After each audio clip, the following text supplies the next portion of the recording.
नमो नमो विद्यार्थियों, हम पढ़ रहे हैं बीए पार्ट सेकंड में संस्कृत विषय और संस्कृत विषय में हम पढ़ रहे हैं सुकनासोपदेश।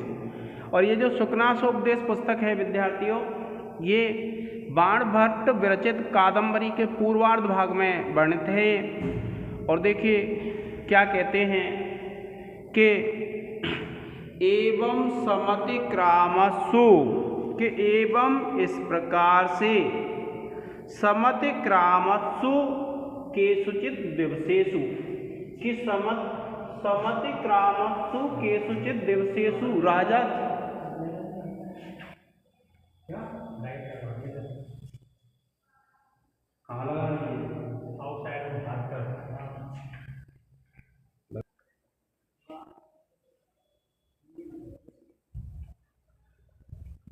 देखिए क्या कहते हैं कि एवं समतिक्रामसु कि एवं इस प्रकार से समतिक्रामसु व्यतीत हो जाने पर केषुचित् दिवसेषु कुछ दिनों के, क्या कहते हैं कि एवं, ये पहला गद्य है विद्यार्थियों कि एवं समतिक्रामसु कि इस प्रकार, एवं माने इस प्रकार, समतिक्रामसु अर्थात व्यतीत हो जाने पर केषुचित् दिवसेषु कुछ दिनों के व्यतीत हो जाने पर राजा चंद्रापीडस्य कि राजा, जो राजा थे, राजा किसके लिए आया है विद्यार्थियों? जो चंद्रापीड़ के पिता हैं तारापीड़, उनके लिए आया है। तो जो राजा तारापीड़ थे ना, उन्होंने चंद्रापीडस्य, चंद्रापीड़ के यौव राज्याभिषेकम, यौव राज्य अभिषेक को चिकीर्ष्व इच्छा की। क्या कहते हैं कि एवं समतिक्रामसु इस प्रकार व्यतीत हो जाने पर केषुचित् दिवसेषु कुछ दिनों के व्यतीत हो जाने पर राजा अर्थात राजा तारापीड़ ने चंद्रापीडस्य यौवराज्य अभिषेकम, चंद्रापीड़ के युवराज अभिषेक की चिकीर्ष्व इच्छा की। और प्रतिहारान, प्रतिहारान जो द्वारपाल थे उनको उपकरण संभार संग्रहार्थम, जो उपकरण होते हैं, संभार जो सामग्री होती हैं उनके संग्रहार्थम कि जो उपकरण और सामग्री थी उसको इकट्ठा करने के लिए, क्या कहते हैं कि जो प्रतिहार थे, जो द्वारपाल थे, उनके लिए तो उपकरण संभार या संग्रहार्थम कि जो युवराज अभिषेक के लिए जो सामग्री की आवश्यकता होती है उस सामग्री को संग्रहार्थम अर्थात एकत्रित करने के लिए आदेश दिया। क्या कहते हैं कि एवं समतिक्रामसु कि एवं माने इस प्रकार से समतिक्रामसु केषुचित् दिवसेषु कि कुछ समय दिनों के व्यतीत हो जाने पर राजा, जो राजा था अर्थात जो तारापीड़ था, उसने चंद्रापीडस्य यौवराज्य अभिषेकम, चंद्रापीड़ के युवराज अभिषेक की चिकीर्ष्व इच्छा करने वाले उस राजा ने प्रतिहारान जो द्वारपाल थे उनको उपकरण संभार संग्रहार्थम, जो उपकरण और सामग्री होती है युवराज अभिषेक के लिए संग्रहार्थम, उसको एकत्रित करने के लिए आदेश दिया। क्या कहते हैं कि कुछ समय जब व्यतीत हो गया तो राजा तारापीड़ जो चंद्रापीड़ को युवराज बनाना चाहते थे, उन्होंने जो द्वारपाल थे उनको यह आदेश दिया कि युवराज अभिषेक के लिए जो सामग्री आवश्यक होती है उसको एकत्रित करें।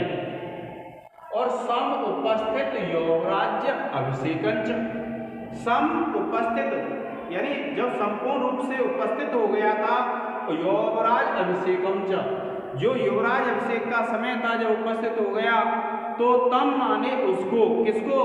वो जो चंद्रापीड़ था, कदाचित दर्शनार्थम आगतम, कदाचित माने कभी दर्शनार्थम आगतम, जो दर्शन के लिए आया था। कौन? जो चंद्रापीड़ है वो दर्शन के लिए आया था।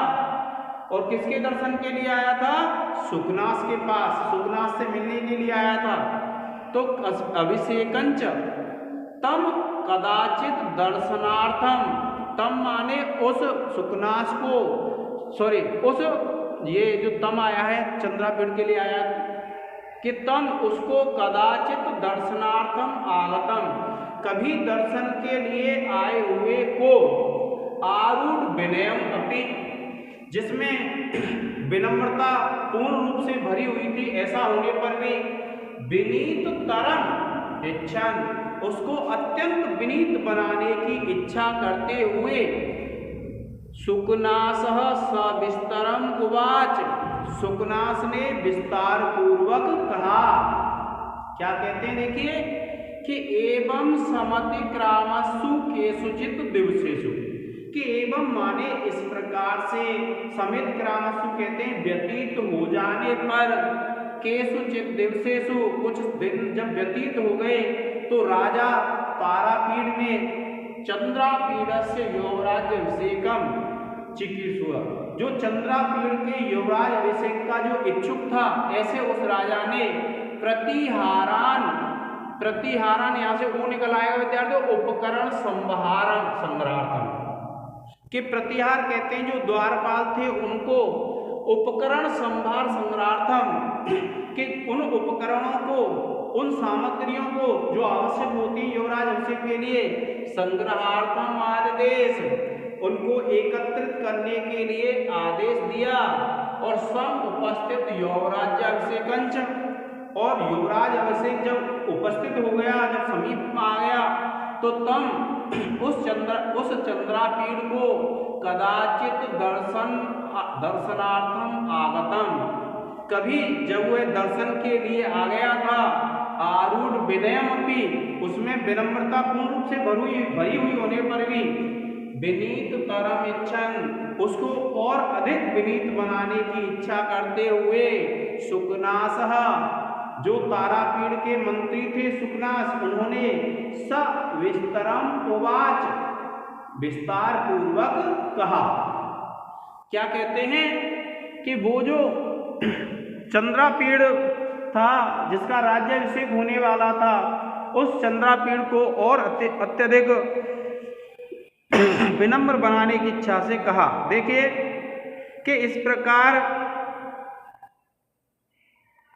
कुछ दिन बीत जाने पर चंद्रापीड़ का युवराज पद पर अभिषेक करने के इच्छुक राजा तारापीड़ ने द्वारपालों को अभिषेक की सभी सामग्री के समूह को एकत्रित करने का आदेश दिया और युवराज अभिषेक की तैयारी के दिनों में किसी दिन दर्शन के लिए आए हुए उस चंद्रापीड़ को, जिसका युवराज अभिषेक होने वाला था, विनयी होने पर भी विनयी बनाने की इच्छा से जो प्रधानमंत्री सुकनास थे उन्होंने विस्तार सहित कहा, अर्थात उस चंद्रापीड़ को विनय की शिक्षा देने के विचार से सुकनास ने विस्तार से कहा। अब देखिए विद्यार्थियों, आप देखेंगे तो दिवसेषु में दिवस शब्द है, सप्तमी विभक्ति एक वचन है। राजा जो शब्द है राजन शब्द है, प्रथमा विभक्ति एक वचन है। चंद्रापीडस्य, चंद्रापीड़ शब्द है, षष्ठी विभक्ति एक वचन। और युवराज अभिषेक में यहाँ दीर्घ संधि हो जाएगी, युवराज्य प्लस अभिषेक। और देखिए प्रतिहारान सम उपस्थित युवराज्य अभिषेकांच, तम माने इसमें तद शब्द का द्वितीय एक वचन है। दर्शनार्थम, दर्शन प्लस अर्थम में यहाँ दीर्घ संधि हो जाएगी। आगत, आगतम, तो आ उपसर्ग हो जाएगा, गम धातु और त प्रत्यय हो जाएगा। विनीत तरम, विनीत शब्द है और तरफ प्रत्यय है, तो विनीत तरम। और कर्तम क्री धातु तुमुन प्रत्यय। सुकनास, सुकनास शब्द है, प्रथमा विभक्ति एक वचन। स विस्तरम उवाच, उवाच में ब्रू धातु होती है, लिट लकार प्रथम पुरुष एक वचन। ठीक है विद्यार्थियों, आप इसका एक स्क्रीनशॉट ले लें।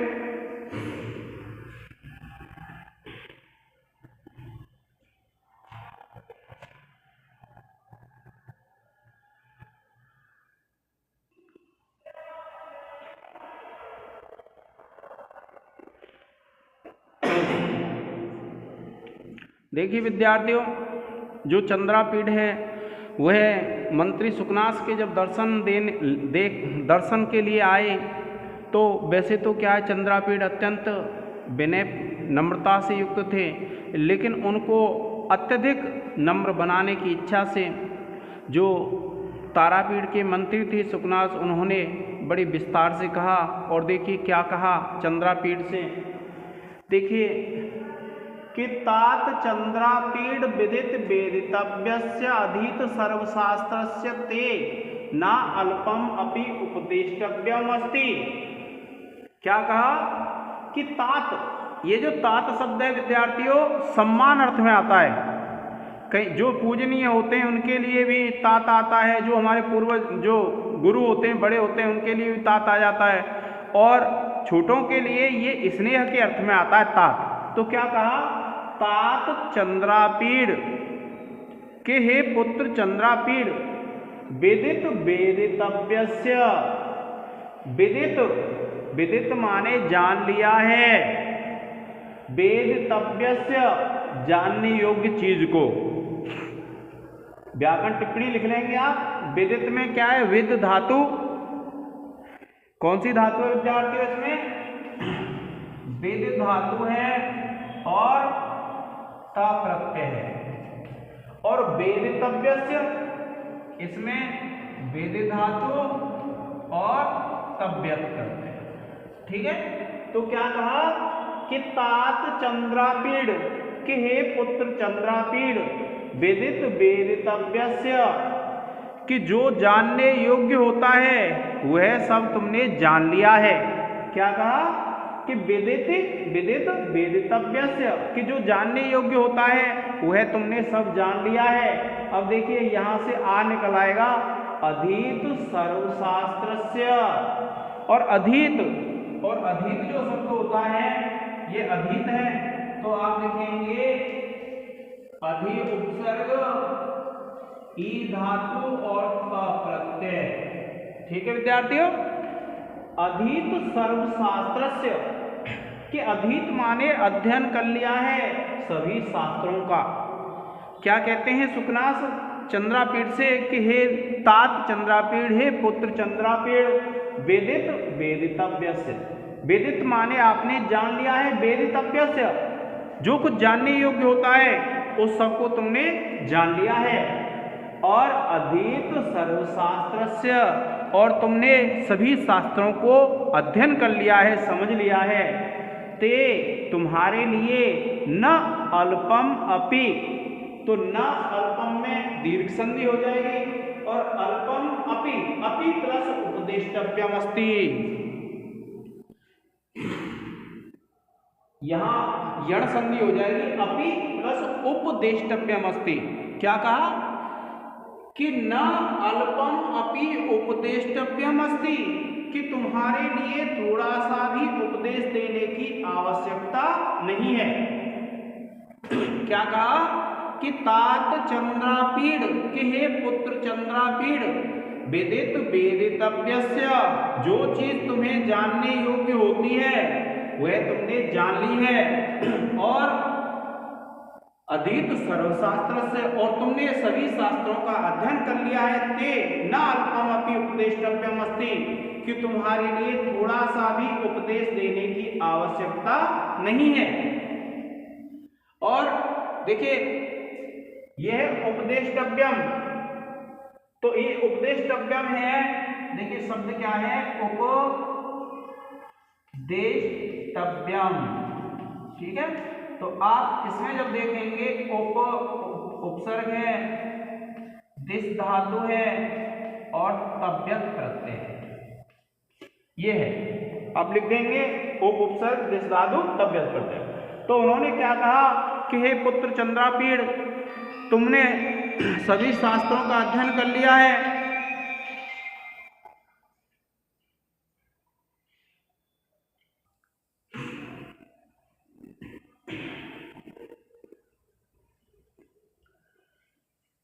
देखिए क्या कहा सुकनासी ने कहा कि पुत्र चंद्रापीठ वैसे तो तुमने जो पढ़ने योग्य शास्त्र हैं वो सब पढ़ लिए हैं, और जो जानना चाहिए वो तुमने जान लिया है, तुम्हारे लिए थोड़ा सा भी उपदेश देने की आवश्यकता नहीं है।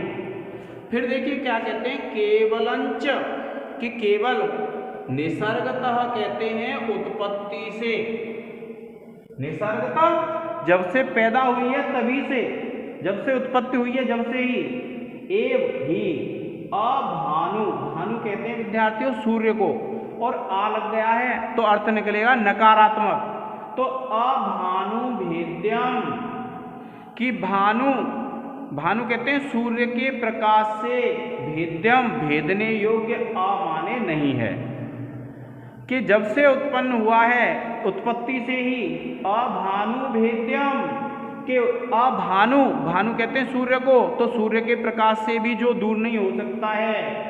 फिर देखिए यहां से आ निकल आएगा, अरत्न आलोक छेद्यम, और अरत्न आलोक छेद्यम, और ना ही रत्नों के प्रकाश से दूर किया जा सकता है।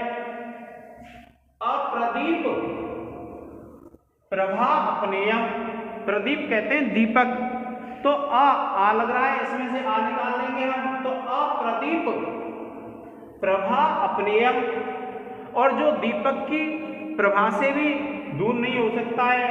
अति गहनम तमः, अत्यंत घना, तमः अंधकार, यौवन प्रभवम, कि यौवन रूपी जो अत्यंत गहन अंधकार होता है, वह अंधकार क्या कहा, अभानु भेद्यम, ना तो उस अंधकार को, यौवन के अति गहन अंधकार को सूर्य के प्रकाश से दूर किया जा सकता है, अरत्न आलोक छेद्यम, और ना ही रत्नों के प्रकाश से दूर किया जा सकता है, और अप्रदीप प्रभा अपनेयम, और ना ही दीपक की प्रभा से दूर किया जा सकता है, दीपक के प्रकाश से दूर किया जा सकता है। अति गहनम तमो यौवन प्रभवम, के अत्यंत गहन जो यौवन का प्रभव होता है, यौवन रूपी जो अंधकार होता है, उस अंधकार को कैसे भी दूर नहीं किया जा सकता है। क्या कहा कि यौवन से उत्पन्न जो अंधकार होता है, और वह जो अंधकार है वह ना तो वैसे सामान्य अंधकार को, तो क्या है, दिन में अगर अंधेरा हुआ तो सूर्य के प्रकाश से दूर हो जाता है, रात्रि का अंधेरा रत्नों के प्रकाश से और दीपक के प्रकाश से दूर हो जाता है, किंतु यौवन रूपी जो तम होता है, यही दिया है, अति गहनम तमो यौवन प्रभवम, कि यौवन रूपी जो अत्यंत गहन अंधकार होता है,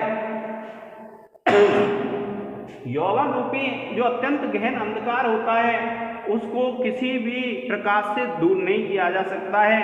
अर्थात यौवन रूपी जो अज्ञान होता है व्यक्ति में, उसको किसी भी प्रकाश के द्वारा, किसी भी ज्ञान के प्रकाश से दूर नहीं किया जा सकता है।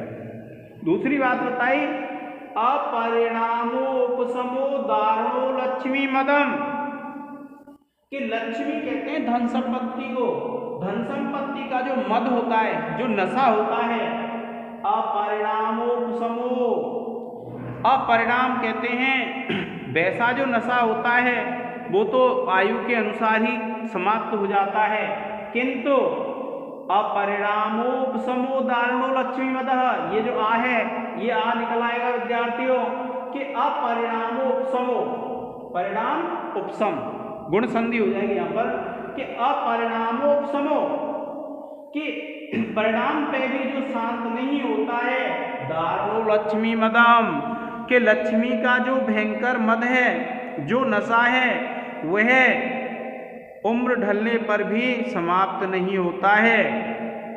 क्या कहा कि धन संपत्ति का ऐसा नशा होता है जो अंतिम अवस्था में, परिणामोपशम का तात्पर्य होता है वृद्धावस्था में भी समाप्त नहीं होता है। क्या, अब देखिए आ लगा हुआ है, आ का मतलब ये होता है, इसका जो अर्थ है वो कैसा निकलेगा, नकारात्मक निकलेगा, कि अपरिणामोपशमो दारुणो लक्ष्मी मदम, कि वैसा जो मद होता है सामान्य मद तो वृद्धावस्था के साथ समाप्त हो जाता है, किंतु अपरिणामोपशमो दारुणो लक्ष्मी मदम, कि जो वृद्धावस्था में भी समाप्त नहीं होता है, ऐसा मद किसका होता है, लक्ष्मी का मद होता है, लक्ष्मी का नशा होता है। कैसा होता है लक्ष्मी का नशा, जो वृद्धावस्था आने पर भी समाप्त नहीं होता है।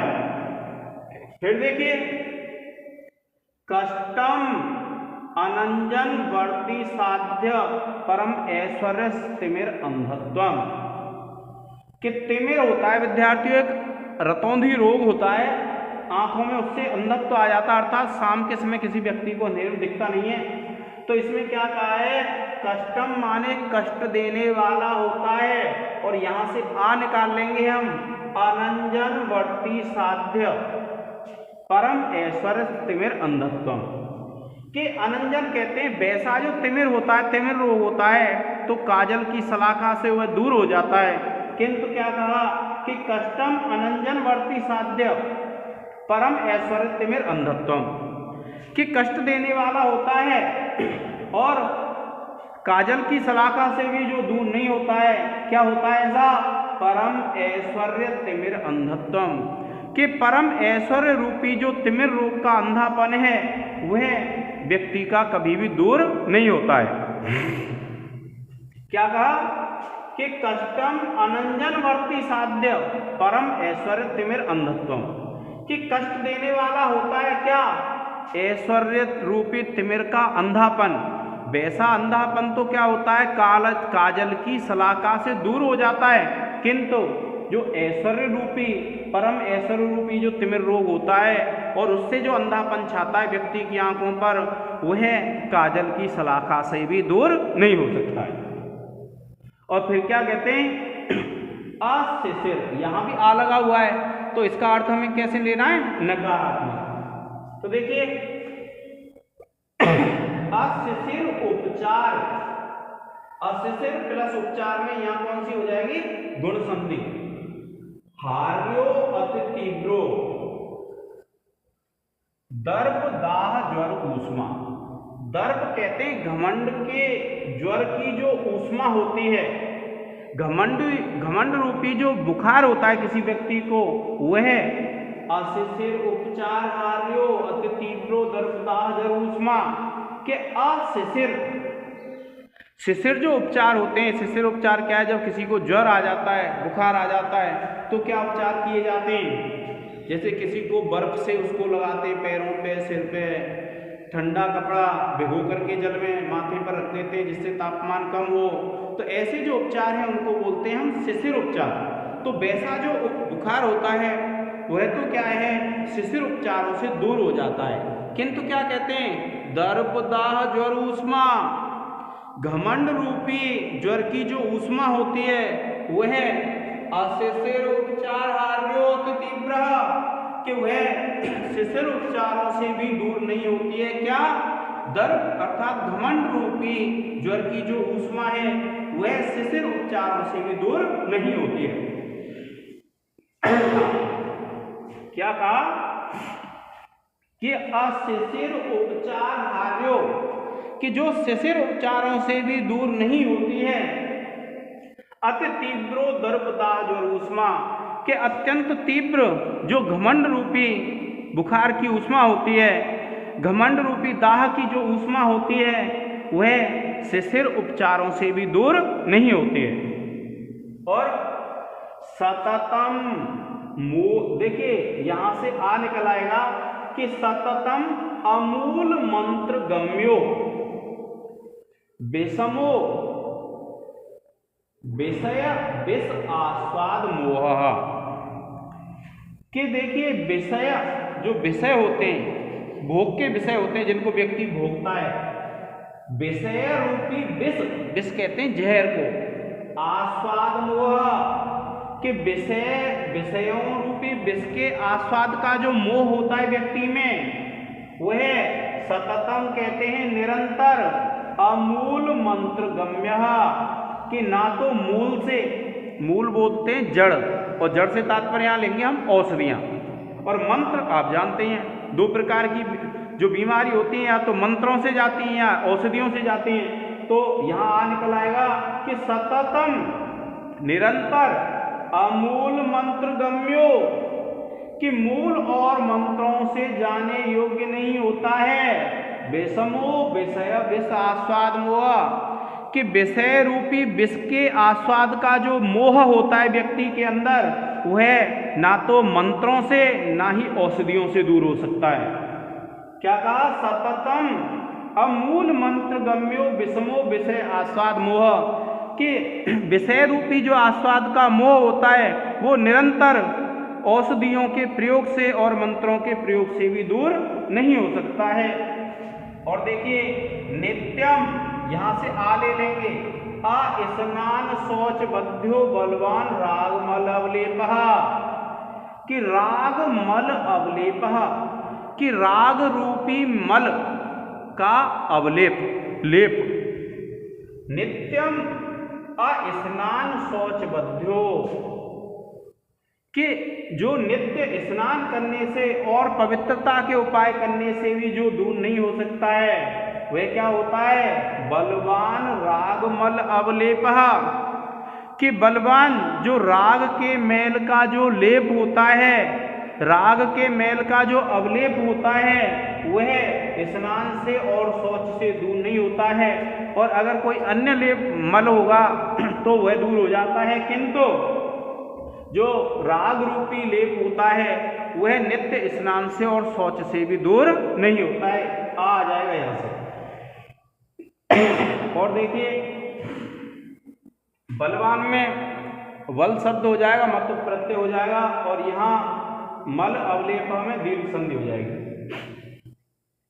अजस्रम, अजस्रम कहते हैं निरंतर, आ निकाल लेंगे, अक्षपावसान प्रबोधा घोरा च राज्य सुख सन्निपात निद्रा, के अजस्रम कहते हैं निरंतर, अक्षपावसान प्रबोधा, कि जो रात्रि की समाप्ति पर भी दूर नहीं होती है, घोरा जो भयंकर है, राज्य सुख सन्निपात निद्रा, कि राज्य के सुख की प्राप्ति की जो नींद होती है वह रात्रि समाप्त होने पर भी समाप्त नहीं होती है। और वैसे तो क्या होता है, सामान्य जो निद्रा होती है वह तो जैसे ही रात्रि समाप्त होगी निद्रा दूर हो जाती है, किंतु जो राज्य के सुख की, राज्य सुख सन्निपात निद्रा, कि राज्य के सुख की जो नींद होती है वह रात्रि समाप्त होने पर भी दूर नहीं होती है। और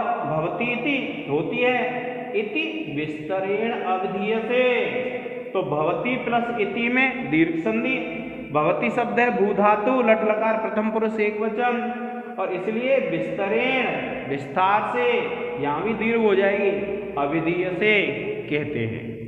क्या बताया सुकनास ने उसके लिए कि भाई ऐसी स्थिति है और इसलिए उसको विस्तार से बताया। अब देखिए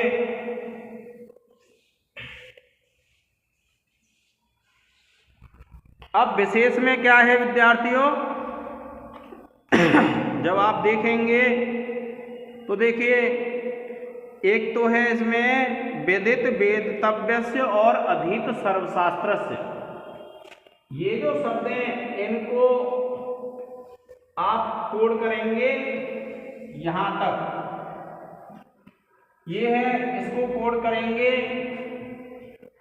और आप इसमें लिख देंगे कौन सा है, आप लिखेंगे इसमें काव्यलिंग अलंकार। ठीक है विद्यार्थियों, क्या लिखेंगे, काव्यलिंग अलंकार। फिर दो बिंदु डालेंगे दूसरा, और यहां से लेकर के यहां तक नोट कोड करेंगे, उसमें दूसरा पॉइंट डाल करके, और उसमें भी लिख देंगे इसमें काव्यलिंग अलंकार है। और फिर देखिए